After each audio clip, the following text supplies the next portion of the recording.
Sino ang makapagsasabi kung sino ang ating iibigin? Hindi ba't sadyang nakatadhana ang bawat pagkakakilala? Tayo ba'y may kapangyarihang baguhin ang tadhana? Narito na mga kahiwaga ang kwentong inilabas natin sa ating short video na may pamagat na ang manliligaw kong aswang. Siya nga pala mga kahiwaga, i-like at i-subscribe nyo ang aking channel para naman magpatuloy tayo sa ating mga kwento. Halaw sa totoong pangyayari ay nais ibahagi ng ating sender ang kwento ng buhay ng kanyang abuela at itatago natin siya sa pangalang Lucia. Ito ang kanyang kwento. May nabuklat akong isang maliit na libro sa lumang bahay ng aking abuela. May isang maliit kasi na bodega sa ilalim ng hagdan na gawa sa makintab na nara. Maraming nakatambak sa bodega na yaon at agaw pansin ang iba't ibang libro na maayos namang nakalagay sa mga barnisadong shelves. Malaki ang bahay na yaon ng aking abuela. Isang 2-story house kung saan ay may 12 kwarto. Mukhang nakakatakot na nga dahil sa kalumaan nito. Pero kapag pinasok mo naman, ay malinis naman ang kabuuan ng bahay. Unang nakaagaw sa aking pansin ang isang maliit na libro na wala namang nakasulat sa kanyang pabalat. Blanko at kulay puti lamang ito. Nang aking buklatin ay naisip kong isang librong pambata na nais manakot ng mga nakakabasa sa kanya. Marami kasing iba't ibang karakter ng puro aswang ang makikita mo sa kanyang mga pahina. Maingat kong ibinalik yon sa shelves. Sa paggalaw ng aking mga mata upang maghanap pa ng libro, ay muling may naagaw ang aking pansin. Isang kulay gintong maliit na aklat na nang aking binuklat ay nahulog agad ang aking diwa at para bang ako'y nabighani. 1972 ang unang nakasulat sa itaas ng unang pahina. May nakasulat na pangalan doon, Lucia. Iyon ang pangalan ng aking abuela, Miss Ann. Ay ano bang nangyari? May nakita pong bangkay doon sa may ilog, wakwak ang tiyan. Napaantada si Aling Fidela pagkarinig sa balitang yun ni Lyneth. Umatake na naman pala ang aswang! Isang manggagamot si Aling Fidela. May kakayahan din itong gumamot ng sumpa, barang at kulam. Nag-iisang anak nito si Lucia. Maganda ang 20 anyos na dalaga. Mahabang itim na itim nitong buhok. Mapungay ang mga mata nito na binagayan ng mahabang pilikmata. Palibhasa ay maganda si Lucia, kaya maraming lalaki ang sumubok na sumuyo dito. Subalit sadyang mailap si Lucia. Sa edad niyang 20 ay wala pang bumihag sa puso niya. Lucia anak, nabalitaan mo ba ang nangyari? Doon daw sa may ilog. May natagpuan daw patay. Wakwak ang tiyan. Nanlaki ang mga mata ng dalaga sa takot. Sino po kaya ang may gawa nun, inay? Huwag naman po sanang sabihin na may gumagala na namang aswang sa baryo natin. Kumulo ang langis ko kagabi. Sa lakas ng orasyong inilapat doon ni inay, ay kukulo iyon kapag may aswang dito sa ating baryo. Isang manggagamot din ang namayapang ina ni Aling Fidela. Dito niya namana ang kanyang kakayahan sa panggagamot. Aling Fidela, pwede ba namin yayain si Lucia sa sayawan mamayang gabi? May sayawan po kasi sa sitio Lipanan. Huwag po kayong mag-alala. Kasama po namin sina Idel at Lito. Uso sa kanilang baryo ang ayaan sa mga sayawan. Maraming mga kadalagahan at kabinataan ang pumupunta dito. Sa mga kabataan sa kanilang baryo, sila ang magkakalapit Nako, ay alam nyo naman na may aswang na gumagala sa gabi. Nagbalak pa kayong sumayaw. Huwag ko kayong mag-aalala, inay. Nalimutan niyo po ba na binigay niyo sa akin ang pulseras na ito na may proteksyon? Kahit kailan ay hindi ako lalapitan ng mga masasamang elemento ni kahit aswang hanggat suot ko ang pulseras na ito. Sabad ni Lucia na hindi namalayan ni Aling Fidela na nasa kanyang likuran na pala. Ay, nakong bata ka! Pagdating sa sayawan ay hindi ka talaga mapigilan! Nagtawanan sina Lena, Idel at Lito, pati na rin si Lucia sa tinurang iyon ng ina. Karaniwang matatagpuan sa probinsya ang isang uri ng sayawan na isang pakwadradong lugar na binabakuran lamang ng lambat at sa bawat kanto ay may mga malalaking petromax na sapat na para lumiwanag ang lugar na pagdadarausan ng sayawan. Tipikal sa kanilang baryo ang ganitong uri ng sayawan. Palibhasa ay wala pang ilaw ang kanilang lugar. Umaasa ang karamihan sa mga kabahayan sa isang gasera tuwing gabi.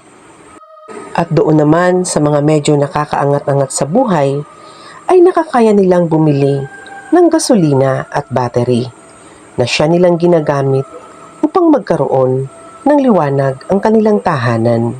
Sa Baryo San Roque, tanging ang liwanag ng buwan at mga ilaw na dala ng mga alitaktak ang tumutulong sa kanilang gasera upang lumiwanag ang kanilang baryo. Maswerte ang mga pamilyang may kaya dahil kahit papano ay nakabibili sila ng battery at may pantustos na gasolina upang magamit nila sa iisang ilaw na inilalagay nila sa kanilang sala. Nagsisimula na ang sayawan. Masayang nagkwekwentuhan at nagsasayawan ang grupo. Nang gabing yun ay may nahagip ang mga mata ni Lucia. Napagkit ang tingin niya sa lalaking sawari niya ay kanina pa siya minamasdan. Napakaganda ng mga mata nito at may malalagong kilay. Kayumanggi ang kulay nito. Tipikal na sinasabi nilang tall, dark, and handsome ang lalaki. Napaka-misteryoso ng aura ng lalaki. Dahilan upang mapaakit ang dalaga na maya't maya ay hagilapin ito ng tingin. Nang gaming yun, ay marami ang nais makasayaw si Lucia. Maraming kabinataan ang nagtangka na maisayaw ito sa gitna ng bulwagan. Habang pinagbibigyan ni Lucia na makasayaw siya ng mga kakilala niyang kalalakihan, ay nahagip ng tingin niya na may lumapit sa lalaki. Isang matangkad na babae. Nakita niyang tumayo ang lalaki. Sa wari niya ay aalis ito. At hindi niya lubos malaman kung bakit ganon ang kanyang nararamdaman. Nakaramdam siya ng sama ng loob. Miss Anne. Lena, kilala mo ba yung lalaki na nakaupo doon sa dulo kanina? Si Marco? Oo naman. Bago lang siya dito sa atin. Doon siya nakatira sa mansyon sa Casa del Piedad. Ang sabi, siya ang nawawalang anak ni Don Israel del Piedad. Ganun ba?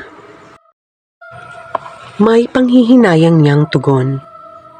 Nabighani siya saglit ng lalaki. Subalit, sa nalamang anak pala ito ni Don Israel del Piedad, ay parang binuhusan siya ng tubig at nagising sa katotohanan. Hindi siya dapat maakit kay Marco. Hindi rin siya gugustuhin ng lalaki dahil sa agwat ng kanilang pamumuhay. Ano naman ang ginagawa ng isang del Piedad sa ganitong sayawan? Marahil ay naglilibang lang o di kaya'y dala ng kuryosidad kung anong uri na nga ba ng sayawan ang sayawan ng mga mahihirap. May tawang sambit ni Lena. Habang lumalalim ang gabi, ay lalo pang nag-iinit ang sayawan. At palibhasa ay hindi naman sementado ang lugar na pinagdausan ng sayawan. ay makikita mong umaakyat ang mga alikabok sa bawat indak at sayaw ng mga sumasayaw sa gitna ng bulwagan. Nagulat si Lucia nang lapitan siya ng isang babae. Ito yung babaeng matangkad na lumapit kanina kay Marco.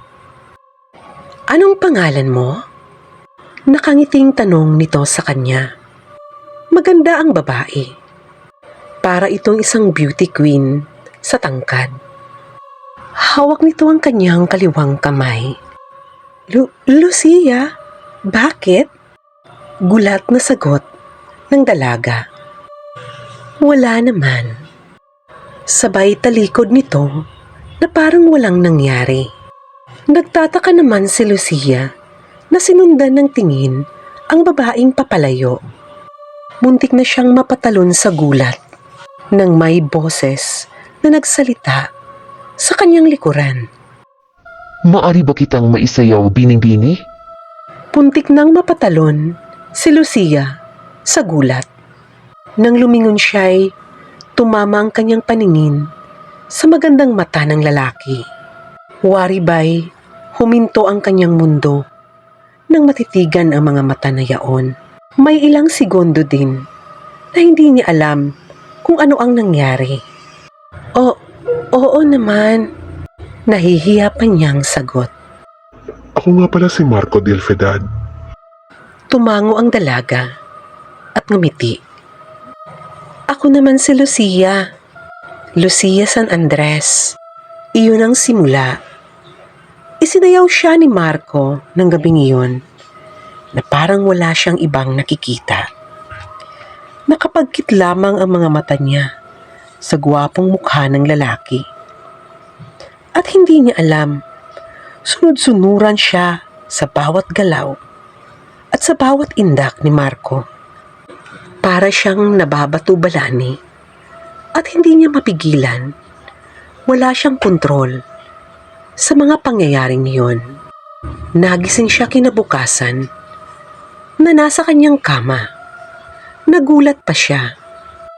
Napalingon siya sa may pinto dahil sa boses ng kanyang ina. "Lucia! Mabutit nagising ka na!" Inang? Bakit po ako narito? Ibig ko pong sabihin ay nasa sayawan ako kagabi at kasayaw ko si Marco. Napailing si Aling Fidela. "Kanina pa ako nag-aalala sa'yo, bata ka. Alam mo bang umuwi ka rito ay nakangiti at parang wala sa sarili? Inihatid ka ng mga kaibigan mo. Tanong ako ng tanong sa'yo. Hindi ka naman sumasagot. Abay parang wala kang naririnig.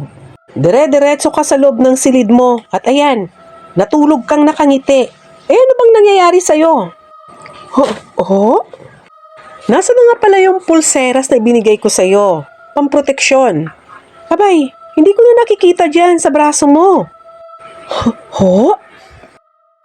Wala na naman sa sarili niyang sagot. "Hay naku, Lucia! Ano ka ba? Wala ka na bang alam gawin kung di ang magulat? Wala ka na bang alam na isagot kung di Ano bang nangyayari sa iyong bata ka? Hindi ko maintindihan." Hindi na umimik ang dalaga. Ni kahit siya, hindi rin niya alam ang nangyari. Litong-lito siya. Wala siyang matandaan. Tiningnan niya ang kanyang kaliwang braso. Wala na nga doon ang proteksyon.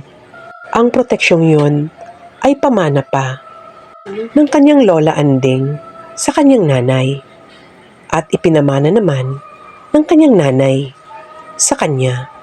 Kung paano yun nawala at kung saan nawala ay hindi niya mahagilap ang kasagutan. Magandang gabi, Lucia. Marco? Ako nga. Kumusta ka na? Mabuti naman. Maaari pa kitang anyayahan sa aming bahay? Ha? Halika. Wala siyang lakas ng loob tumanggi sa paanyayang yon ni Marco. Hindi niya sukat maisip na kapag nariyan ng lalaki, ay nagiging sunod-sunuran siya dito. Umiibig ba siya sa lalaki? Nagtataka man sa biglang pagsulpot ni Marco sa kanyang harapan. ay hindi niya magawang tumanggi sa pakiusap ng binata. Wala sa loob na siya'y sumang-ayon. Iyon ang unang beses na inihakbang niya ang kanyang mga paa sa loob ng gate ng mansyon ng mga Delfidad. At totoong namangha ang dalaga sa ganda nito. Nakikita lamang niya ang mansyon ng mga Delfidad buhat sa malayo. Napakatayog nito at napakagara. Napanganga siya sa mga naglalakihang paintings na nakasabit sa loob ng mansyon. Iyan ang aking abuelo at abuela. Marahan siyang napatango sa sinabing iyon ni Marco. Doña Caridad Delfidad, Don Antonio Delfidad, 1942. Nakasulat iyon sa ibaba ng mga larawan. Nakapirma pa doon ang pangalan ng isang dakilang pintor na si Fernando Amorsolo. Ang alam ni Lucia ay kamamatay lamang ni Fernando Amorsolo ng kasalukuyang taon. Totoong napamangha si Lucia sa mga nakikita niya sa mansyon ng mga Delfidad. Napansin niya ang may kaidaran na babae na sa tingin niya ay kanina pa siya pinagmamasdan. Napag-alaman niyang Adelfa ang pangalan nito at matagal na itong naninilbihan sa mansyon ng mga Delfidad. Ito ang mayordoma ng mansyon. Ngumiti ito sa kanya. Nagpaalam saglit si Marco na papasok ng loob ng mansyon at siya naman ay ninanamnam ang ganda ng hardin ng mga Delfidad. Magandang gabi, Lucia. Kayo po pala, Aling Adelfa. Napakaganda po ng lugar na ito. Kitang-kita mo ang kabilugan ng buwan, pati na rin ang buong San Roque. Tumango ang matanda. Totoong napakaganda, Ineng. Walang kasing ganda ang mansyon ng mga Delfidad. Kaya nga ako ay tumagal dito. Ako ay kontento na. At dito na siguro ako babawian ng buhay. Natigilan sila sa kanilang pag-uusap at halos sabay lumingon sa mansyon. Nakarinig sila ng isang malakas na pagsigaw na animoy hirap na hirap. Sigaw na sumasama sa hangin. Wari na hintatakutan si Lucia sa narinig. Alika na, Ineng. Umuwi ka na. Ano yun, Aling Adelfa? Wala yun. Huwag mong pansinin. Marahil ay nag-aaway lang. Kung saan dyan, alam mo naman na nasa itaas tayo at malamang marinig natin anumang mga boses dyan sa ibaba. Tumango siya, ngunit hindi kumbinsido. Hindi galing sa ibaba ang sigaw na narinig niya. Mismong galing sa mansyon. Si Marco ho? Nagpabilin pala si Sir Marco na hindi na muna siya makakalabas. At ang sabi, ihatid ka na muna ni Berting. Kaya halika na, Ineng, umuwi ka na. Gabi na rin. May pagmamadaling hinila siya ng matanda. Sa tingin ko ay nagkakagusto ka kay Sir Marco. Subalit ang pag-ibig ay maaaring maraming hadlang. Hanggang saan kayang iyong katatagan, Ineng?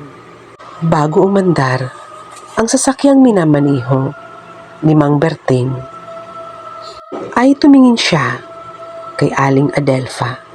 Maraming mga talinghagang salita ang hindi niya maunawaan sa mga sinasabi ng matanda. Hindi ordinaryong tao si Marco, anak. Pakinig ka sa akin. Ang taong iyan ay may sumpa ng demonyo. Natigilan si Lucia sa narinig mula sa ina. Isang albularya ang kanyang ina, kaya alam niya ang lakas ng pakiramdam nito. Alam kong galing ka sa mansyon ng mga Delfidad. Umiibig ka ba kay Marco? Noong makita kitang kausap si Marco, kinabahan ako. Nakita ko ang langis na nasa bote. Kumukulo ito Kaya alam ko na hindi ordinaryong tao ang lalaking yan.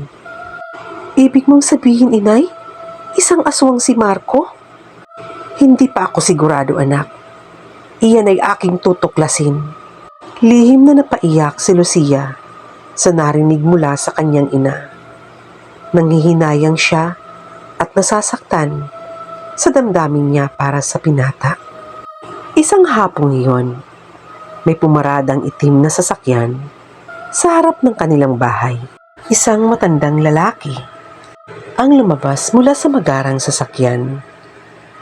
Nagtaka pa siya sa una kung sino ang matandang yun.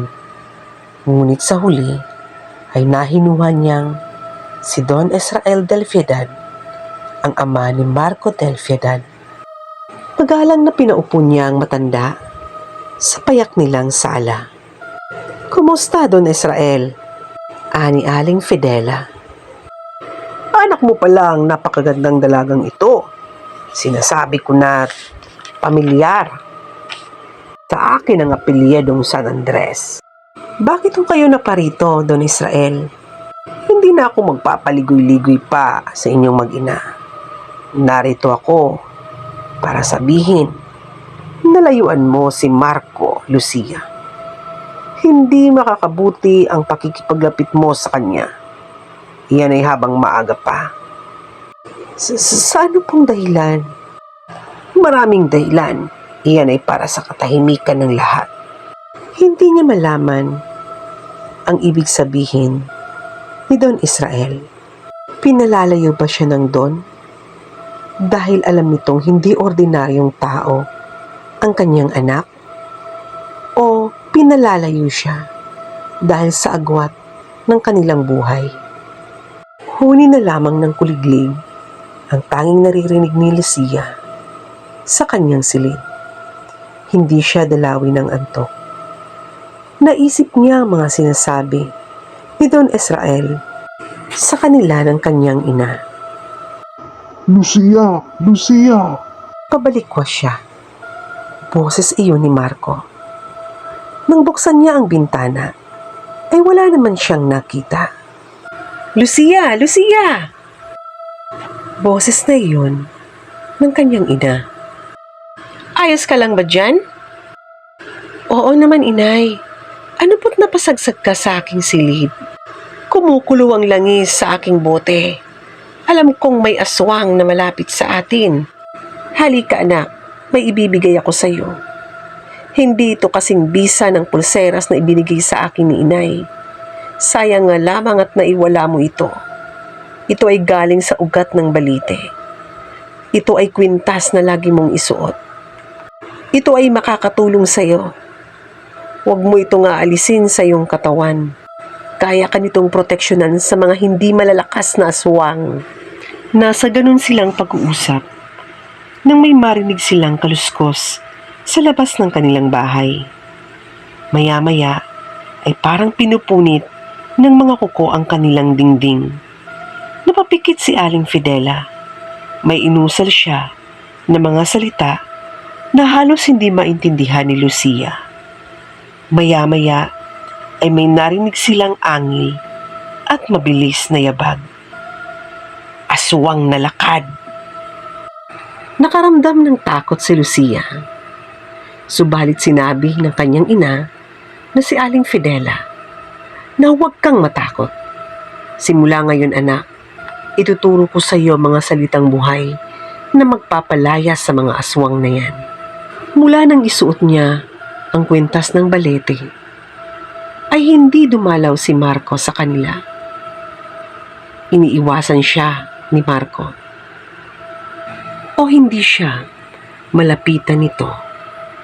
Subalit isang gabi, laking gulat ni Lucia nang nasa may pintuan nila si Marco. Lucia, maaari mo ba akong papasukin? Napatingin siya sa bulaklak na hawak nito. Katulad ng dati, ay naging sunod-sunuran siya kay Marco. Napakalakas ng kapangyarihan ng binata upang hindi siya makatanggi. Nang papasukin niya si Marco sa loob ng kanyang bahay, Hinaiwan ang tingin niya sa labas. Ang babaeng matangkad naroon sa labas ng bahay. Napakatalim ng tingin sa kanya. Marco? Yung babaeng kasama mo. Isara mo ang pinto, Lucia. Nasaan si Nanay Fidela? May ginamot lang. Marco, maya-maya, andito na si nanay. Gusto kong hingi ng pagkakataon na ito na humingi ng tawad sa iyo. Alam kong hindi lingid sa iyo na hindi ako ordinaryong tao. Isa kang aswang, di ba, Marco? Pero bakit nakalalapit ka sa akin? Suot ko ang baliting proteksyon na bigay ng aking ina. Laman ni Lucia. Pero wala siyang naramdamang takot. Ngayong kaharap na niya si Marco. Nangingibabaw sa kanya ang awa sa binata. Lucia, ayaw kong maging ganito. Mahabang kwento, pero nais kong makalayo sa sumpa. Nasa ganun silang pag-uusap nang makarinig sila ng angil mula sa labas. Galit na galit ang angil na yaon, kasabay ng pag-alulong ng mga aso. Tumayo si Marco at lumabas ng pinto. Isara mong mabuti ang mga pinto, Lucia. Iyon lamang, at pagkatapos noon ay nakarinig siya ng mga angil na parang nag-aaway. Hanggang mawala ang mga ito. Nakita pala ni Aling Fidela ang lahat ng mga nangyari, pati ng pag-aaway ng dalawang aswang. Kaya nagdesisyon ng matanda na pumunta sa mansyon ng mga Delfiedad at kausapin si Don Israel Delfiedad. Hindi na ako magpapaligoy-ligoy pa, Don Israel. Ang anak mo bang si Marco, ang batang dinala mo sa akin noon? Ani ni Aling Fidela nang makaupo sa upuan ng mansyon. Saglit na natigilan ng Don. Maya-maya ay tumango ito. Oo, Fidela. Si Marco nga iyon. Sinasabi ko sa iyo noon na may sumusunod sa bata at maaari siyang mawala sa iyo. Na hindi mga ordinaryong taong sumusunod at nagbabantay sa anak mo. Nawala na siya sa akin ng matagal na panahon, Fidela. Matagal kong hinanap ang anak ko. Pinalaki pa na siya ng mga kamag-anak ni Anita. Itinakas siya at inilayo sa akin. Mga aswang ang lahi ng namayapa kong asawa. Gusto nilang gawing tagapagmana at maging hari ng aswang si Marco. Tinutulan niyo ng aking anak, Fidela. Kaya siya inarito. Wala tayong dapat aksayahing panahon, Don Israel. Kailangang gamutin natin si Marco. Alisin natin sa kanya ang sumpa. Hindi mangyayari yon. Iyon ang babaeng hindi umaalis sa anino ni Marco. Ako mang dadambahin ito, si Aling Fidela, nang harangan ito ni Marco. Kapwa nagbagong anyo ang dalawa.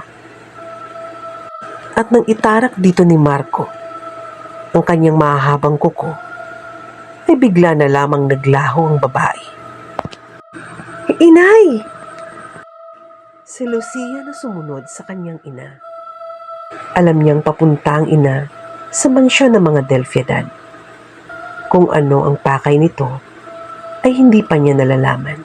Dala ng kanyang ina ang isang maliit na baon. At pumwesto ito sa may balkonahe ng mansyon. Lumapit siya sa nangihinang si Marco. Marco, ayos ka lang? Lakasan mo ang loob mo. Alam kong ang baol na dala ni inay ay nakakapag-alis ng mga sumpa. Kaya mo yan, Marco. At nais kong sabihin sa iyo na mahal kita. Napatingin sa kanyang nangihinang binata. Ngumiti ito sa kanya at tumango. May sinambit na mga salitang buhay ang kanyang ina. Maya-maya pa ay ibinigay nito kay Marco ang isang bote ng may puting likido. Napansin ni Lucia na hirap si Marco na abutin yon. Kailangan nating magmadali. Hindi tayo pwedeng abutan ng mga kamag-anak ni Anita. Kapag hindi mo yan nainom, Marco. Nang mabilisan, maya-maya lang ay narito ng mga aswang at hindi na natin mababawi ang sumpa. Iyan ay likido ng kabutihan. Nag-iisang likido na ipinamana sa akin ng aking ina. Ibibigay ko yan sa iyo, Marco, dahil mahal ka ng aking anak. Nakita ni Lucia na hirap na si Marco. Hindi niya halos mahawakan nang nanginginig niyang kamay ang bote. Nagbagong anyo ito. Tinubuan ito ng malapad na pakpak at nangingislap ang mga pulang mata nito. Kaya mo yan, Marco! Huwag kang panatalo sa dilim! Kaya mo yan! Inumin mo ang puting likido! Nakarinig silang lahat ng mga angil. Maraming mga nagsisigawan. Alam nila ang mga kamponyon ng dilim. Mga lahi ni Anita na ina ni Marco. Nariyan na sila. Kapag hindi mo na inom, Marco, ang puting likido na yan, ay hindi ka na magiging tao. Sumigaw si Marco at parang hirap na hirap. Pinilit niyang inumin ang puting likido at nagtagumpay siya. Maya-maya ay sumuka ito ng isang kulay itim na hindi nila mawari kung ano ang mga yun. May gumulong na bilog na maliit na bato. Kulay itim yun. Inapuhap agad yun ni Aling Fidela at dali-daling inilagay sa kahon. Nawala bigla ang mga angil. Nawala bigla ang mga sigaw ng napakaraming aswang na susugod sana upang pigilan ang pagbabago ni Marco. Napayakap si Don Israel sa anak. Napaluha naman sa tuwa si Aling Adelfa. Nakangiti at buong pagmamahal na minasdan ni Lucia si Marco. Tumingin siya sa kanyang ina. Tinging may pasasalamat. Hindi makapaniwala si Bien nang isara niya ang huling pahina ng librong kanyang binabasa. Bien, apo, ang kanyang lula Lucia iyon. Nasa likod na pala niya. Hindi siya makapaniwala sa diary ng kanyang lola na kanyang nabasa. Ang kanyang lolo Marco, ang mabait niyang lolo Marco, ay isa palang aswang. Subalit, 2 taon na namayapa ang kanyang lolo. Kung yun man ang kwento ng buhay ng kanyang mga abuela at abuelo, ay tunay nga na may hiwaga ang pag-ibig. Nang bawian ng buhay ang kanyang lola Lucia, ay ipinamana sa kanya ang bahay ng kanyang lola Fidela, ang diary ng kanyang lola, at ang mansyon ng mga Del Fiedad sa San Roque. Ngayon ay siya nang mag-iingat na mga naiwan ng kanyang lola.